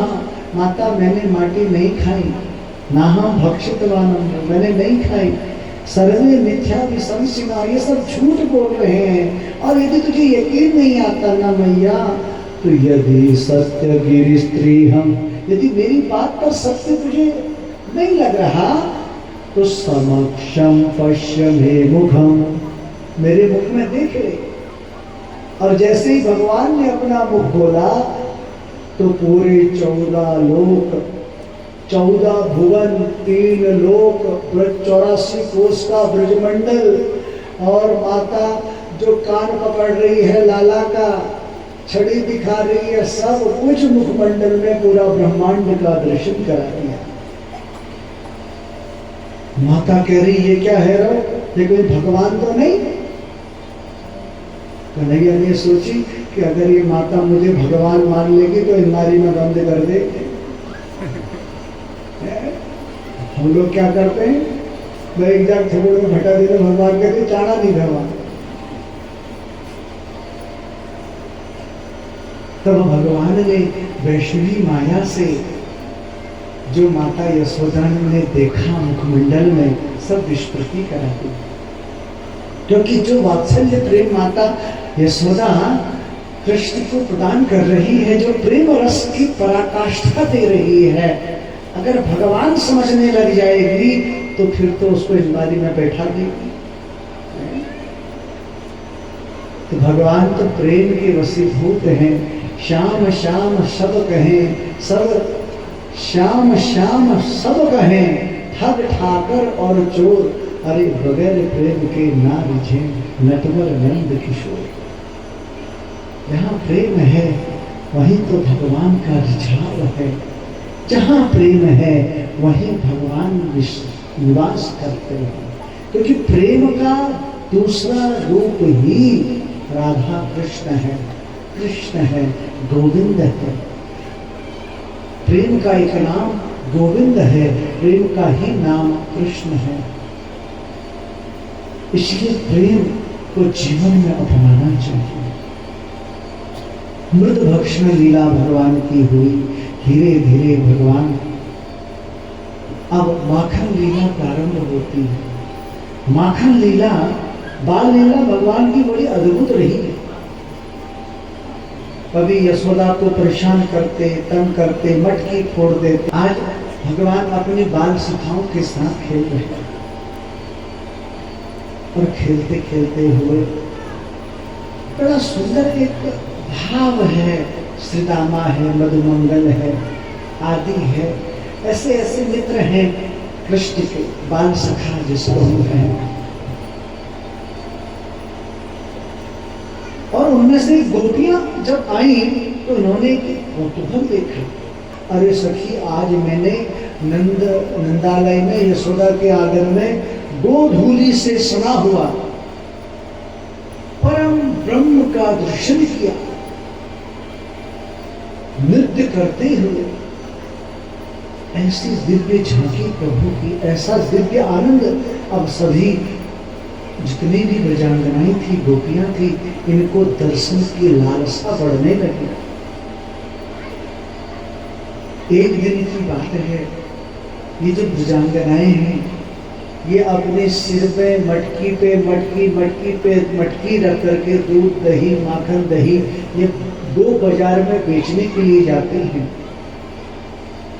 बाल सखाओं ने कही, कन्हैया क्या बताएं, हमें तो खाने को मिलता नहीं, ये जो है ये सब दो बाजार में बेच आती है। बोले अच्छा, बोले गाय के दूध में पहला अधिकार गाय के बच्चे का है, ध्यान देना थोड़ा। पहला अधिकार उसके बच्चे का। अब बच्चा ने दूध पी लिया तो अब जो बचा उसके बाद घर के मालिक का है। लेकिन आज ये गोप कहते हैं, कन्हैया क्या बताएं, जो गाय के बछड़े हैं उनको ये बात देती है अलग, और हमको दूध, दही, माखन खिलाती नहीं और बाजार में बेच आती। और अब कन्हैया ने कही, देखो तुम हमारे मित्र हो, हम तुम्हें जी भर के माखन खिलाएंगे। इसका भी एक कौज है। कौज है, कारण है कि राम अवतार में जितने भी वानर सेना थी, सबने भगवान की सेवा करी, लेकिन उस समय भगवान ने किसी को कुछ दिया नहीं। और आज यही गोल भील वानर सब द्वापर में, कृष्ण अवतार में सब गोप बने हुए हैं, भगवान के बाल सखा बने हुए हैं, ग्वाल बने हुए हैं। और आज भगवान इन सब की सेवा करते हुए जो खूब माखन और दही खिलाते छकाते हैं खूब। अब ये जगह जगह जाते और वहां वहां माखन खाते, सबसे पहले अपने मित्रों को खिलाते और जब बच जाता तब स्वयं खाते। कितना सुंदर भाव है भगवान का। गोपियों ने योजना बनाई पकड़ने की। माखन चोर एक नाम पड़ा। माखन चोर का मतलब क्या होता है जानते हो? ये जो भगवान ने ब्रजमंडल में माखन चुरा करके अपने बाल सखाओं को खिलाया, स्वयं खाते, इसका मूल कारण क्या है? भागवत जी में लिखा है कि वंशान मुंचन क्वचिद समय क्रोश संजात हास। बछड़ों को खोल देते, उसका भी कारण है क्योंकि बछड़ों को पूर्ण दूध नहीं मिल पाता, इसलिए भगवान चुपके से जाते तो जहां बछड़े बंधे उनको खोल देते तो बछड़े अपनी माँ का दूध पी लेते। अच्छा, अब जो घर में और छोटे छोटे बाल सखाए हैं, घर के लोग उन बाल सखाओं को, उन बाल गोपालों को दूध, दही, घी नहीं खिलाते, बाहर बेच के आते। तो भगवान ने ऐसी लीला रची जिससे भगवान का नाम पड़ा माखन चोर। माखन चोर का मतलब क्या है? मन के अंदर की दुर्भावनाओं को चुरा लेना। मन के अंदर की दुर्भावनाओं को चुरा लेना और उसमें प्रेम रस की व्युत्पत्ति प्रदान कर देना ही माखन चोर का लक्ष्य है। मन के अंदर जो मैल जमा हुआ है उस मैल को साफ कर देना ही माखन चोर है। मन के अंदर जो दुर्भावना है, मन के अंदर जो हीन भावना है, उसको दूर करना ही माखन चोर। और आज गोपियां योजना बना रही और योजना बना करके कन्हैया को पकड़ने का प्रयास कर रहे, लेकिन कन्हैया को कोई पकड़ पाया है आज तक? अरे कन्हैया को तो वही पकड़ पाया है जिसके मन में भी प्रेम है, जिसके हृदय में भी प्रेम है, जिसकी वाणी में भी प्रेम है, जिसके शरीर के अंग अंग में प्रेम है, जो अपने आप को पूर्ण रूप से समर्पण कर चुका है गोविंद को, तो भगवान स्वयं उसके वश में हो जाते हैं। क्योंकि भागवत में लिखा है अहम भक्त पराधीन, मैं सदा अपने भक्त के अधीन रहता हूं। आज गोपियों ने योजना बनाई और कृष्ण को पकड़ लिया। अब पकड़ करके ले जा रही नंदा ले, देख तेरी माँ कहती थी ना बार बार कि मेरे लाला को पकड़ के लाओ, आज तुझे पकड़ के ले जाती हूँ कन्हैया चल।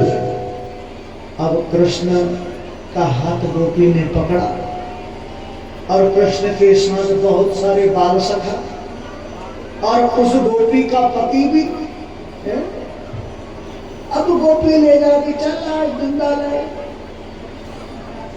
और जैसे ही थोड़ा आगे को बढ़ी तो देखा सामने से एक बुजुर्ग व्यक्ति आ रहे, तो उस गोपी ने अपना पल्लू थोड़ा सा सम्मान में उस बुजुर्ग व्यक्ति के सम्मान में नीचे किया, तो कन्हैया ने अपना हाथ छुड़ाया, उसके पति का हाथ उसके हाथ में दे दिया। और कन्हैया पता नहीं कहां से घूम करके अपने घर पहुंच गए। यशोदा के आंगन में नंदालय पहुंच गए और अब गोपी हाथ पकड़ के चला यशोदा के पास। और जैसे ही नंदालय पहुंची, अरे ओ यशोदा, अरे ओ यशोदा। यशोदा आई, अरे काहे को चिल्ला रही है? देख तो बार बार कहती थी ना कि मेरे लाला को पकड़ के लाओ, मेरे लाला को पकड़ के लाओ। देख आज हमने तेरे कन्हैया को पकड़ ली है। अब यशोदा कहने लगी, अरे गोपी बाबरी है गई के, जाको देख तो लो कि मेरो कन्हैया की तेरा सैया। और जो ही गोपी ने देखा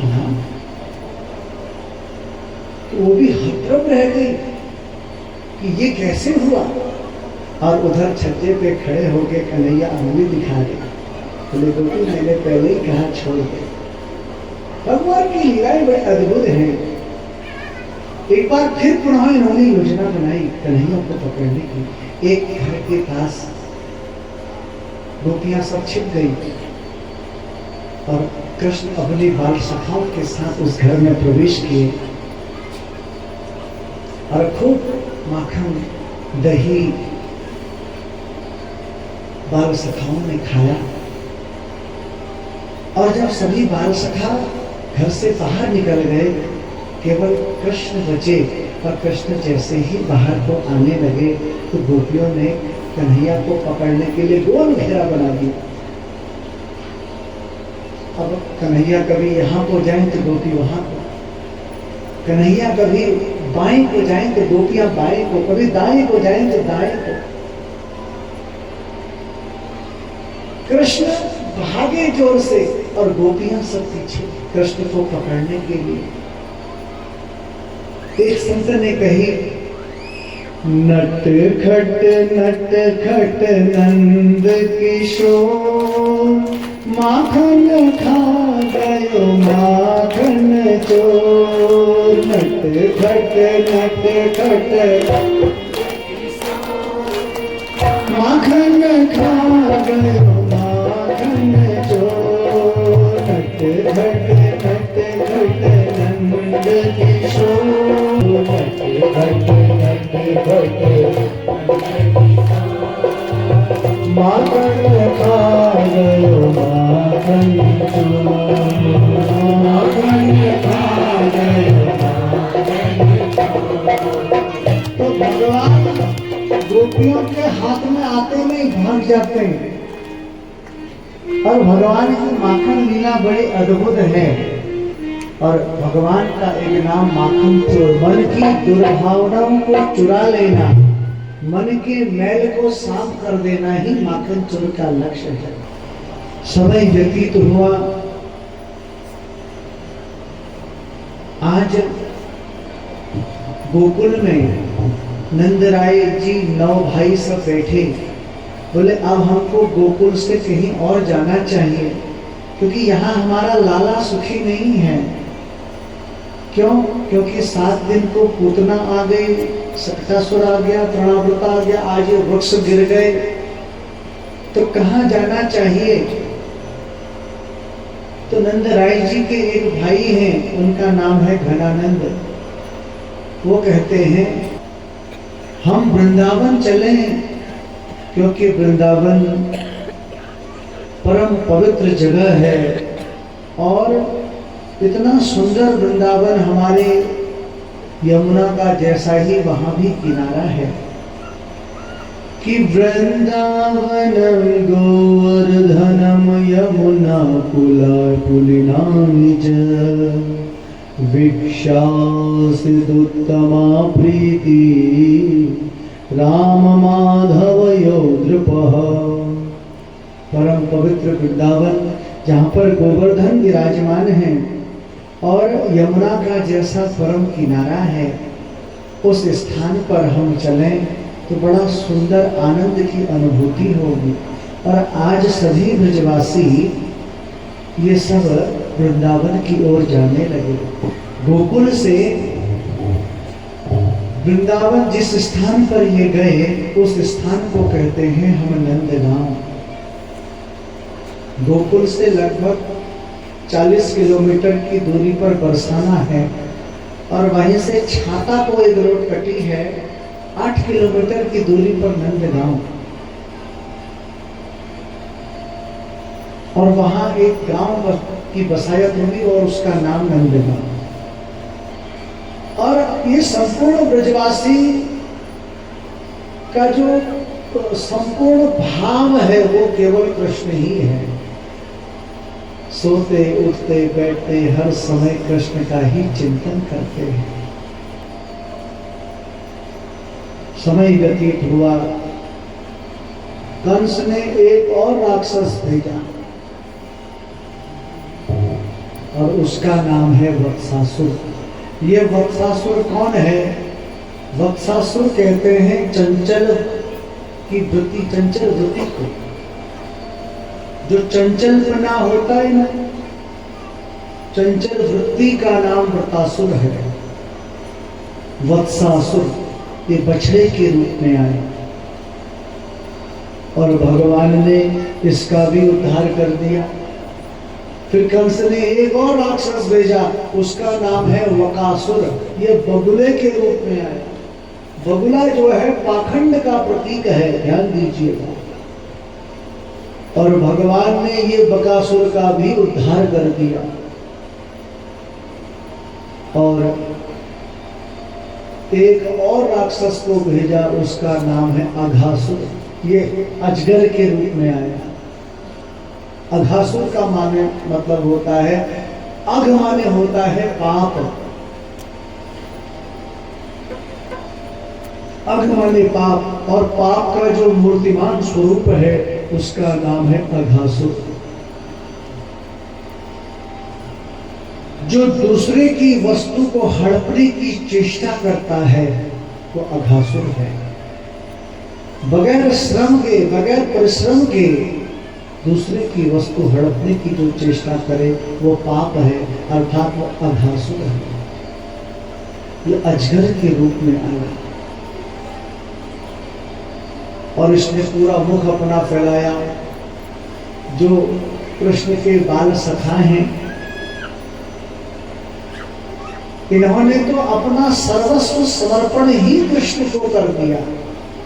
कि गुफा, इन्होंने सोची गुफा है।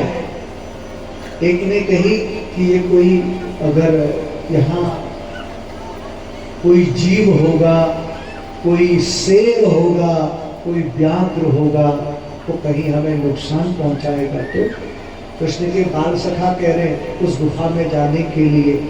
जब गुफा में प्रवेश हुए ना, तो एक ने कही यहाँ गुफा में कोई बाघ हो, कोई शेर हो, कोई भालू हो। अब उसने तो इतना बड़ा मुंह फैला रखा है अघासुर ने, लेकिन कृष्ण के बाल सखा क्या जाने कि अघासुर है। तो कृष्ण का एक बाल सखा कहता, अरे तुम चिंता क्यों करते हो, हमारा गोविंद है ना, चलो देख के आते। हमने सुनी गुफा के अंदर बड़े बड़े महात्मा ऋषि तपस्या करते हैं, उनका दर्शन करके आते हैं। अगर कोई दिक्कत होगी, कोई परेशानी होगी तो हमारा गोविंद है ना, हमारा कृष्ण तो है, वो तो हमें बचा ही लेगा।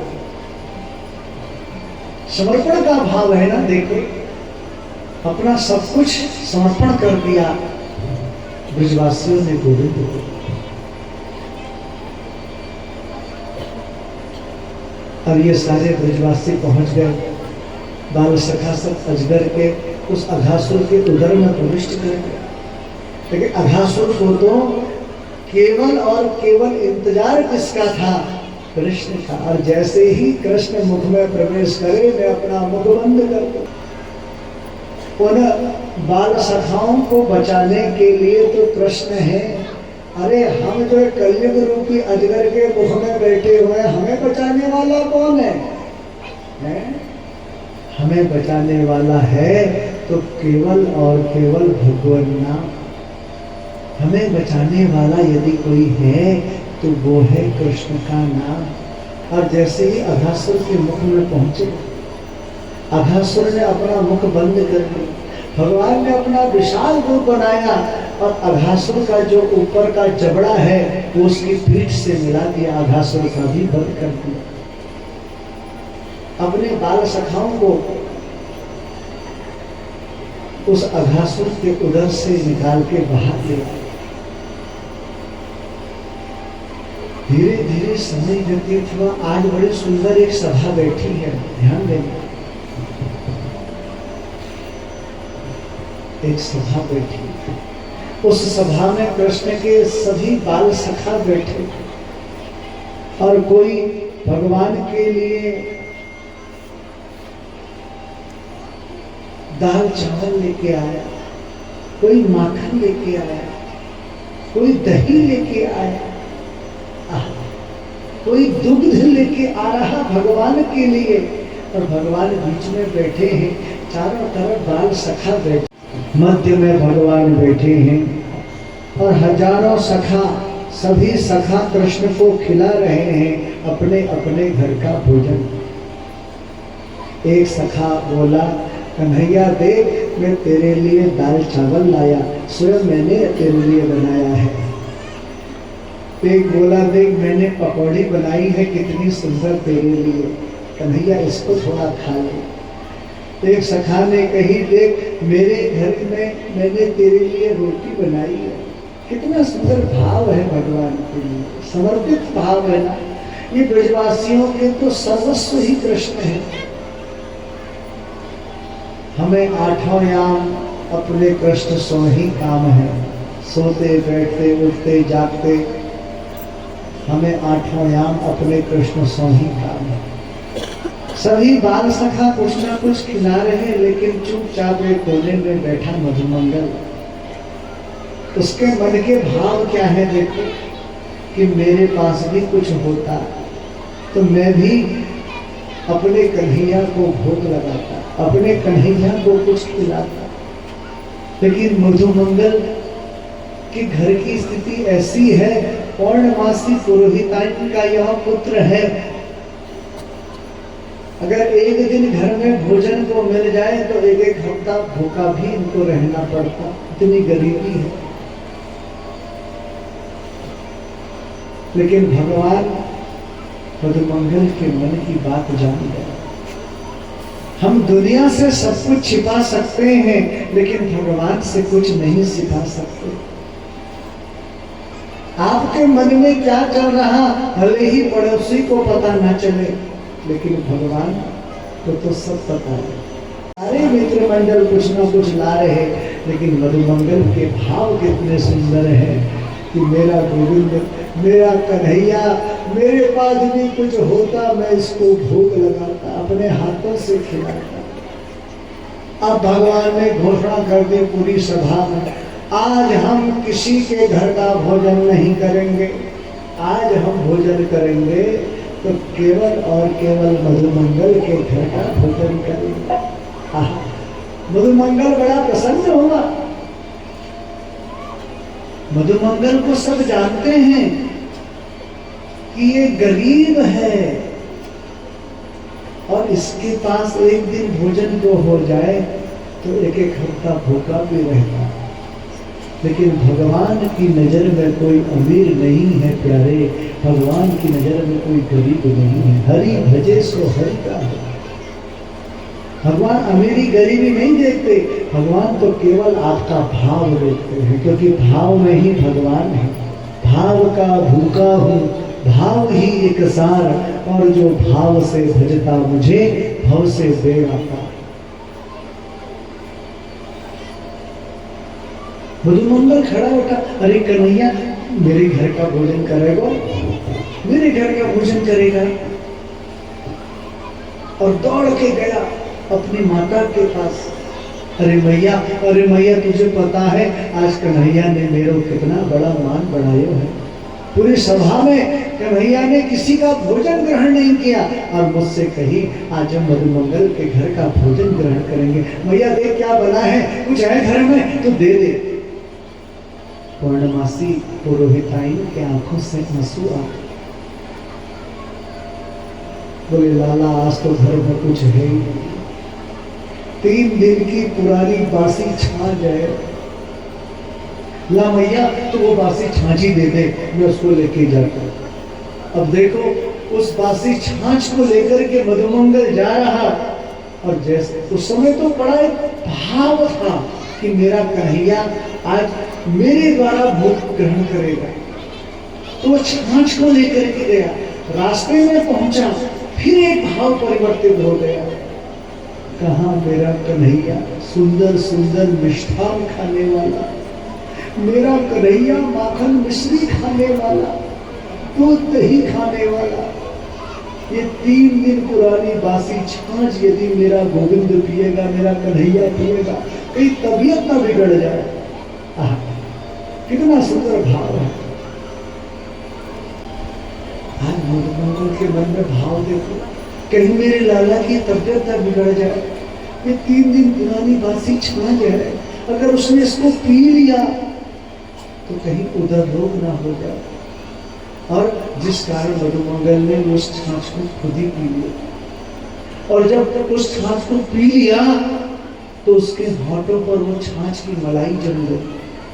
और कन्हैया के पास पहुंचा, बोले कन्हैया आज तो हमारे घर में कछु है नहीं, देख कल मैं तेरे लिए अपने हाथों से दाल चावल बना के लाऊंगा।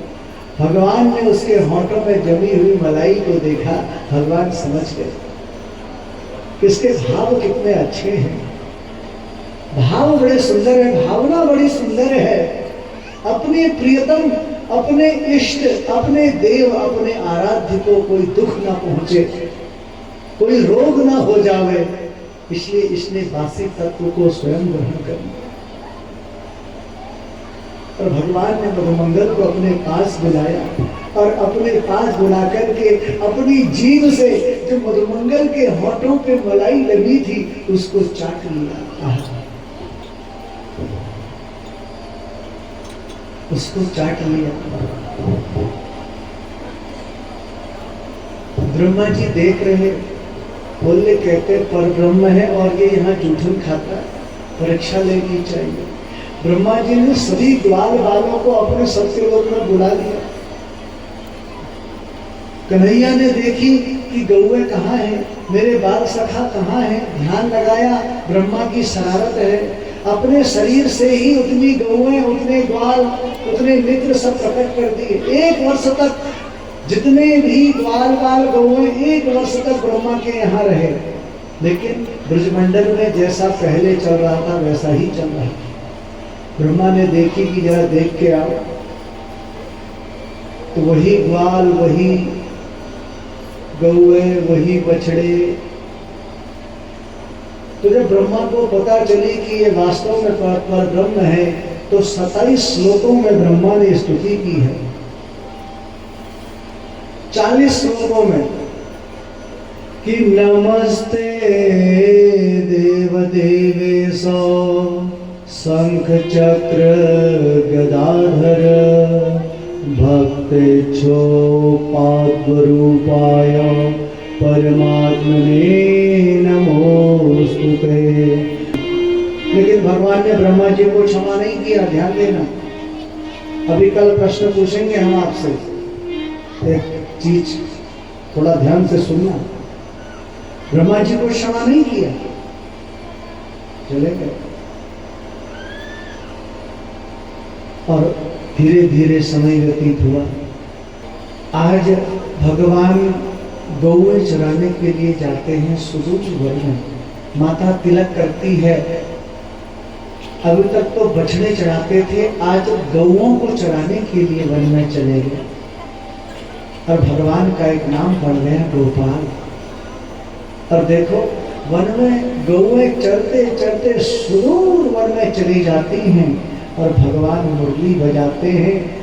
और मुरली की धुन को सुनने के लिए ये सभी गौएं और जितने भी हिंसक पशु उस वन में रहते थे वो भी आकर के एकाग्र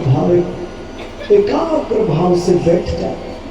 भगवान की मुरली का दिव्य चमत्कार है। हिंसा होती नहीं थी। गाय और शेर एक साथ बैठ कर के भगवान की उस दिव्य मुरली को श्रवण करते। गौएं चरते चरते सुदूर चले जाती थी, लेकिन मन में एक भाव है कि हम अगर रास्ता भटक भी गई तो कोई बात नहीं, हमारे गोविंद हैं, हमारे गोपाल हैं। उनकी मुरली की धुन को सुनकर के हमको पथ प्राप्त हो ही जाएगा, हमें मार्ग प्राप्त हो ही जाएगा। पौष का महीना, पौष धनार्क,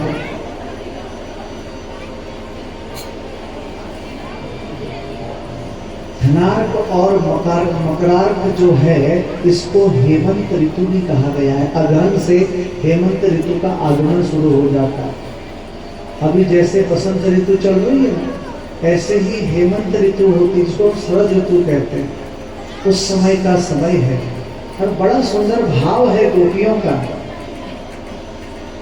कि वरहा पीडम नटवर वपुः कर्णयो कर्णिकारं विप्रदवासः कनककपिशं वैजयन्ती च माला रन्ध्रान् वीणारधर सुधया पूरयन् गोपवृन्दै वृन्दारण्यं स्वपदरमणं प्रविशद गीत कीर्ति। भगवान का स्वरूप कितना सुंदर है। देखो वरहा पीडम नटवर वपुः, मोर का पंख जिन्होंने अपने मुकुट में पहना है।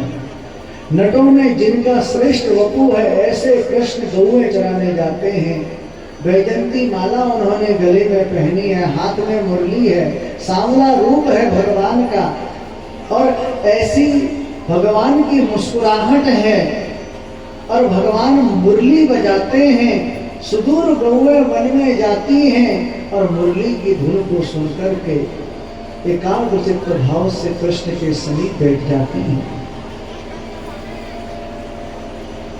ऐसी भगवान की दिव्य झांकी है। और भगवान जब गौआ लेकर के घर की तरफ आ रहे होते हैं तो ये सभी गोपियां कृष्ण को आज घेर लेती हैं और गोपियां कहती हैं, एक निवेदन है, जिस समय हम घर में भोजन बनाए उस समय मुरली मत बजाओ, क्योंकि मुरली की धुन को सुनकर के हम विस्मृत हो जाते हैं। कहाँ नमक डालना है, चीनी डाल देती है। जिस समय हम पति को भोजन करवा रही होती है उस समय मुरली मत बजाओ। जिस समय हम गौएं दुह रही होती हैं उस समय मुरली मत बजाओ, क्योंकि धुन को सुनकर के दूध कब हमारे पात्र से प्रक्षालन हो जाता है पता नहीं चलता। जिस समय भोजन बनाते समय हम लकड़ियां जला रही होती हैं, क्योंकि लकड़ियां भी उस समय ऐसी हो जाती हैं कि आग नहीं पकड़ पाती। बाकी हर समय मुरली बजाओ। एक गोपी कहती है, घनश्याम तेरी मुरली घायल कर जाती है, घनश्याम तेरी मुरली घायल कर जाती है। सोने की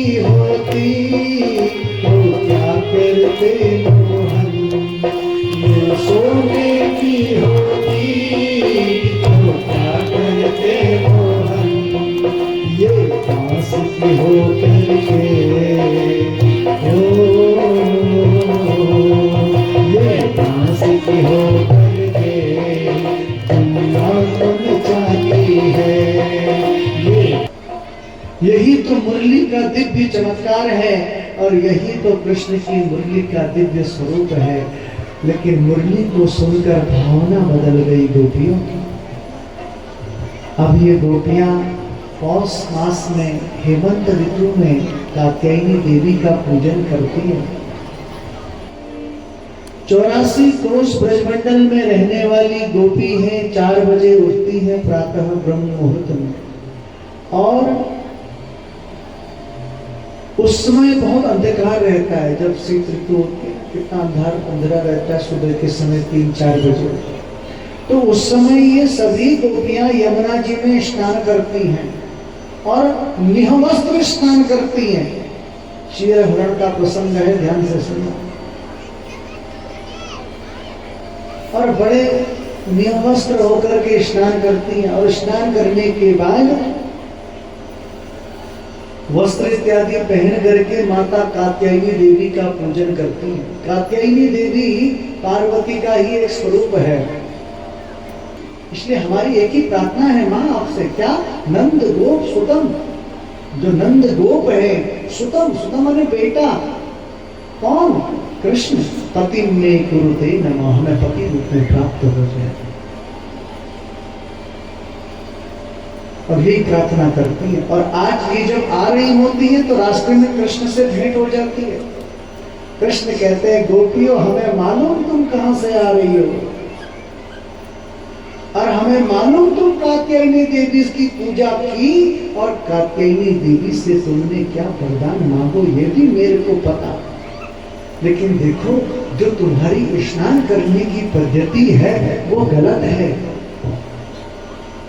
तुम जो स्नान करती हो ना यमुना जी में, निहवस्त्र, कभी भी जलाशय में निहवस्त्र स्नान नहीं करना चाहिए।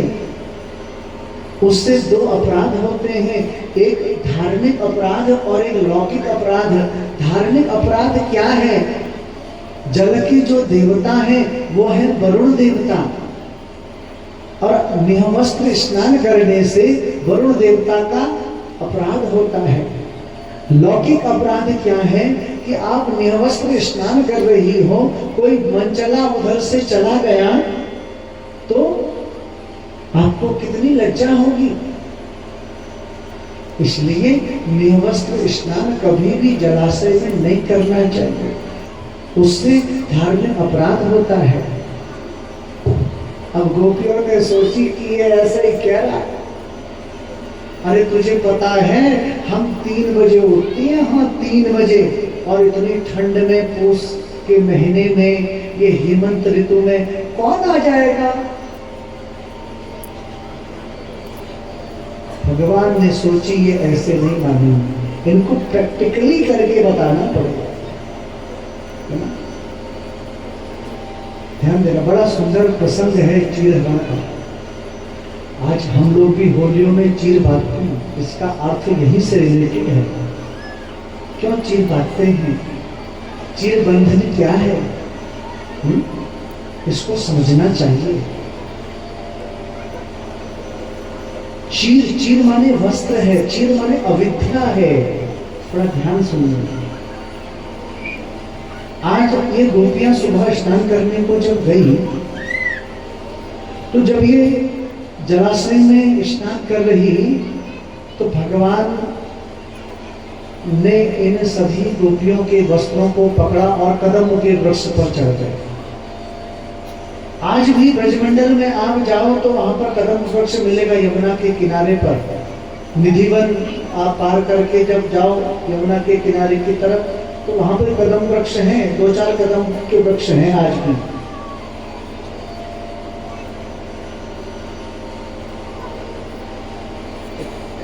कि भगवान ने इन सभी गोपिकाओं के वस्त्रों को पकड़ा और कदम के वृक्ष के ऊपर चढ़ गए। अब गोपियां स्नान कर रही हैं और स्नान करते करते ध्यान आया कि हमारा वस्त्र कहाँ है, और देखा वस्त्र वहां पर है नहीं, तो देखा कदम्ब के वृक्ष से वस्त्र लटक रहे।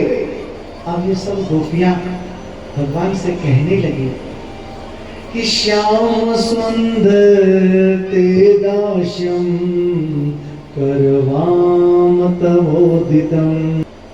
श्याम सुंदर तेजाश्यम करवाम तबोदितम, जैसा तुम कहोगे वैसा हम करेंगे। आज से हमारे वस्त्र हमें दे दो।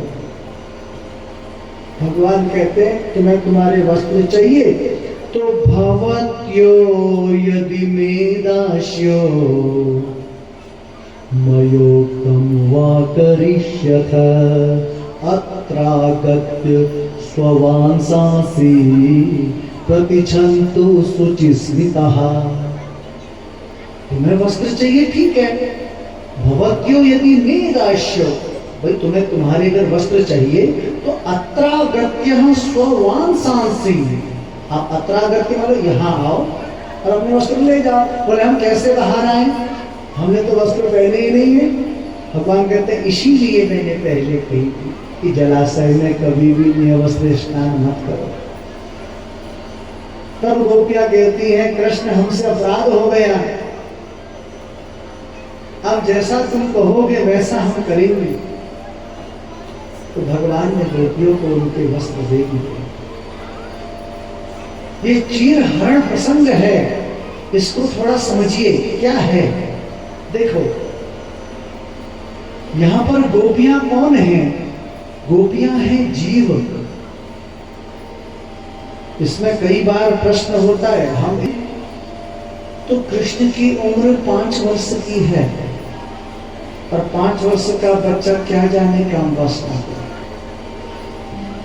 दूसरे शब्दों में हम कहें अगर काम भी है तो समर्थ को नहीं दोष गोसाई, दोष गोसाई। कृष्ण ईश्वर है, समर्थवान को कोई दोष नहीं लगता।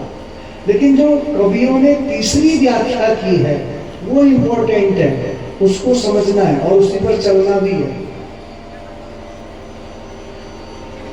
गोपी है जीव, कृष्ण है ईश्वर और वस्त्र है अविद्या। चीर हरण का मतलब जो है वस्त्र रूपी अविद्या को भगवान ने चुराया, हरण किया और उसमें ज्ञान भर के उन गोपियों को वापस कर दिया। कोई लहंगा चुनरी ये चीज भगवान ने नहीं चुराया, अविद्या रूपी वस्त्रों को चुराया। अर्थात जीव रूपी गोपियों के अविद्या रूपी वस्त्रों को हरण करके भगवान ले गए, उसमें ज्ञान का प्रकाश दिया, ज्ञान भरा और गोपियों ने उस ज्ञान रूपी आवरण को पहन लिया। अभी तक क्या था? अज्ञान रूपी आवरण, लेकिन अब ज्ञान रूपी आवरण, जिस कारण गोपियां समझ गई कि जलाशय में निवस्त्र स्नान नहीं करना चाहिए।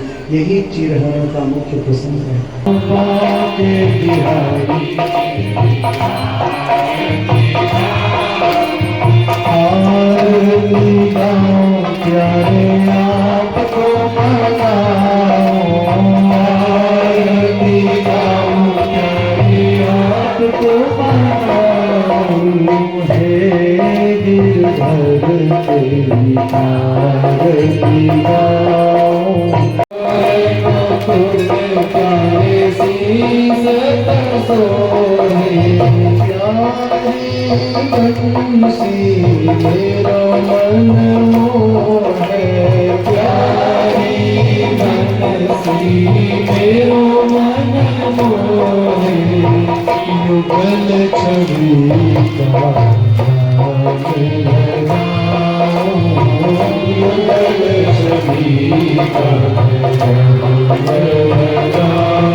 Krishna Krishna Hare Hare Hare Ram Hare Ram